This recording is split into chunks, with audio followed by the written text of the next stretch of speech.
بسم اللہ الرحمن الرحیم۔ السلام علیکم۔ سپاہی مقبول حسین کی زبان سے نکلے ہوئے الفاظ دشمنوں کے ذہنوں پر ہتھوڑوں کی طرح لگتے۔ آخر انہوں نے اس زبان سے بدلہ لینے کا فیصلہ کر لیا۔ انہوں نے سپاہی مقبول حسین کی زبان کاٹ دی اور اسے پھر 4x4 کی کوٹھڑی میں ڈال کر مکفل کر دیا۔ سپاہی مقبول حسین نے 1965 سے لے کر 2005 تک اپنی زندگی کے بہترین 40 سال اس کوٹھڑی میں گزار دیے۔ ستمبر 2005 کو واگا بارڈر کے راستے بھارتی حکام نے قیدیوں کا ایک گروپ پاکستانی حکام کے حوالے کیا۔ اس گروپ میں مختلف نوعیت کے قیدی تھے۔ ان کے ہاتھوں میں گٹھڑیوں کی شکل میں کچھ سامان تھا جو شاید ان کے کپڑے وغیرہ تھے، لیکن اس گروپ میں 60-65 سالہ ایک ایسا پاکستانی بھی شامل تھا جس کے ہاتھوں میں کوئی گٹھڑی نہ تھی۔ جسم پر ہڈیوں اور ان ہڈیوں کے ساتھ چمٹی ہوئی اس کی کھال کے علاوہ گوشت کا کوئی نام نہ تھا، اور جسم اس طرح مڑا ہوا تھا جیسے پتنگ کی اوپر والی کان مڑی ہوتی ہے۔ خودرو جھاڑیوں کی طرح سر کے بے ترتیب بال، جنہیں دیکھ کر محسوس ہوتا تھا کہ طویل عرصے تک ان بالوں نے تیل یا کنگھی کی شکل نہیں دیکھی ہوگی۔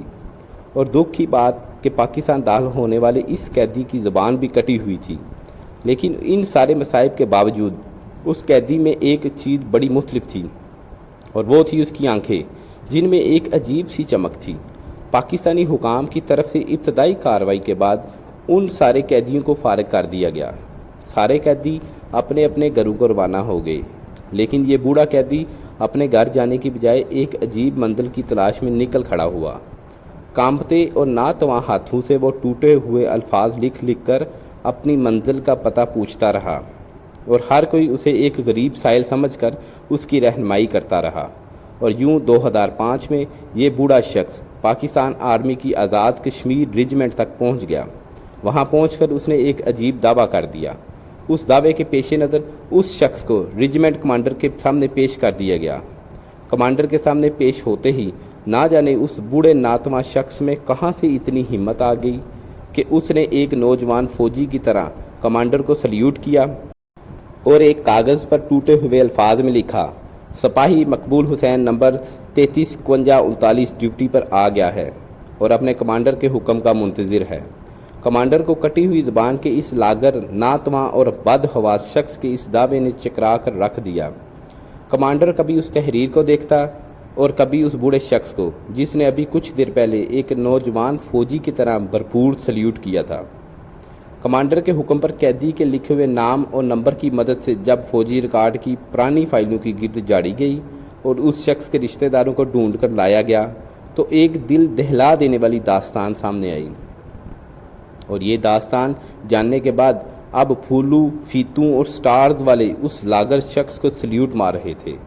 اس شخص کا نام سپاہی مقبول حسین تھا۔ 1965 کی جنگ میں سپاہی مقبول حسین کیپٹن شیر کی قیادت میں دشمن کے علاقے میں اسلحے کے ایک ڈپو کو تباہ کر کے واپس آ رہا تھا کہ دشمن سے جھڑپ ہو گئی۔ سپاہی مقبول حسین، جو اپنی پشت پر وائرلیس سیٹ اٹھائے اپنے افسران کے لیے پیغام رسانی کے فرائض کے ساتھ ہاتھ میں اٹھائی گن سے دشمن کا مقابلہ بھی کر رہا تھا، مقابلے میں زخمی ہو گیا۔ سپاہی اسے اٹھا کر واپس لانے لگے تو سپاہی مقبول حسین نے انکار کرتے ہوئے کہا کہ بجائے میں زخمی حالت میں آپ کا بوجھ بنوں، میں دشمن کا مقابلہ کرتے ہوئے آپ کے لیے محفوظ راستہ مہیا کرتا ہوں۔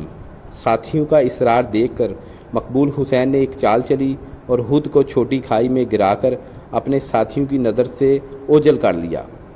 دوست تلاش کے بعد واپس لوٹ گئے تو اس نے ایک مرتبہ پھر دشمن کے فوجیوں کو آڑے ہاتھوں لیا۔ اس دوران دشمن کے ایک گولے نے سپاہی مقبول حسین کو شدید زخمی کر دیا۔ وہ بے ہوش ہو کر گر پڑا اور دشمن نے اسے گرفتار کر لیا۔ جنگ کے بادل چھٹے تو دونوں ملکوں کے درمیان قیدیوں کے فہرستوں کا تبادلہ ہوا تو بھارت نے کہیں بھی سپاہی مقبول حسین کا ذکر نہ کیا۔ اس لیے ہماری فوج نے بھی سپاہی مقبول حسین کو شہید تصور کر لیا۔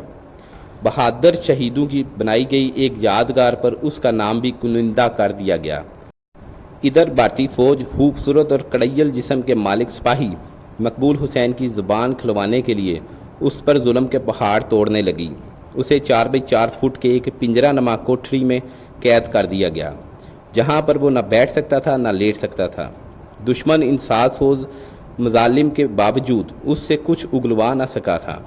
سپاہی مقبول حسین کی بہادری اور ثابت قدمی نے بھارتی فوجی افسران کو پاگل کر دیا۔ جب انہوں نے دیکھا کہ مقبول حسین کوئی راز نہیں بتاتا تو وہ اپنی تسکین کے لیے مقبول حسین کو تشدد کا نشانہ بنا کر کہتے، کہو پاکستان مرد آباد، اور سپاہی مقبول حسین اپنی ساری توانائی اکٹھی کر کے نعرہ مارتا، پاکستان زندہ باد، جو بھارتی فوجیوں کو جلا کے رکھ دیتا۔ وہ چلانے لگتے اور سپاہی مقبول کو پاگل پاگل کہنا شروع کر دیتے اور کہتے کہ یہ پاکستانی فوجی پاگل اپنی جان کا دشمن ہے، اور سپاہی مقبول حسین کہتا، ہاں میں پاگل ہوں، ہاں میں پاگل ہوں، اپنے ملک کے ایک ایک ذرے کے لیے ہاں میں پاگل ہوں، اپنے ملک کے کونے کونے کے لیے دفاع کے لیے ہاں میں پاگل ہوں، اپنے ملک کی عزت و وقار کے لیے۔ سپاہی مقبول حسین کی زبان سے نکلے ہوئے یہ الفاظ دشمنوں کے ذہنوں پر ہتھوڑوں کی طرح لگتے۔ آخر انہوں نے اس زبان سے بدلہ لینے کا فیصلہ کر لیا۔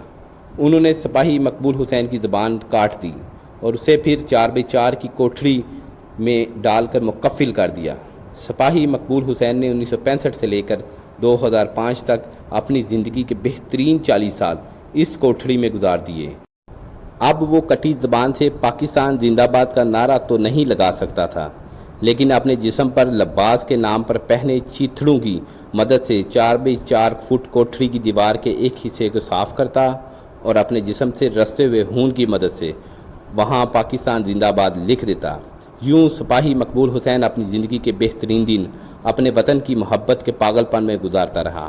آئے ہم مل کر آج ایسے سارے پاگلوں کو سلیوٹ کرتے ہیں۔ پاک فوج زندہ باد، پاکستان پائندہ باد۔ اگر آپ کو ہماری ویڈیو اچھی لگی ہے تو ہمارے چینل کو سبسکرائب کریں اور بیل کے آئیکن کو پریس کریں۔ بہت شکریہ، جزاک اللہ خیرہ۔